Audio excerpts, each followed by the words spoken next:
நீ செய்யற உதவி கண்டிப்பாக பல மடங்கு உனக்கு திரும்பி வரும். இது பிரபஞ்ச விதி. அமெரிக்கால ஒரு பையன் அவங்க பாட்டி வீட்டுக்கு நடந்து போறான். மயக்கம் வருது. ஒரு வீட்டு கதவை தட்டி தண்ணி கிடைக்குமான்னு கேக்குறான்.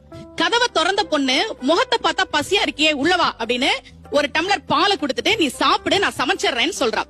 இல்ல இந்த பால் போதும் நான் கிளம்புறேன்னு சொல்லிட்டு அந்த பையன் கிளம்பிட்டான். பல வருடங்கள் கழித்து அந்த ஊர்ல ஒரு பெரிய நோய் பரவுது. மருத்துவமனைக்கு நிறைய பேர் சிகிச்சைக்கு வராங்க. ஒரு பெண் வர்றாங்க, நோய் முற்றி போய் வராங்க.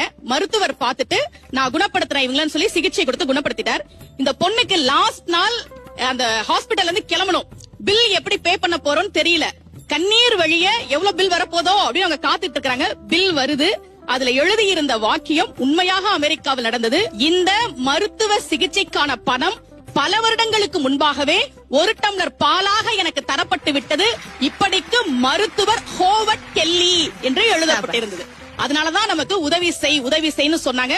பக்தியில அன்னதானத்தையும் தானம் செய்வதையும் ஒரு அங்கமாகவே வைத்ததற்கு காரணம் நீ எதை கொடுக்கிறாயோ அது பல மடங்கு உனக்கு நிச்சயமாக திரும்பி வரும் என்பதால் தான்.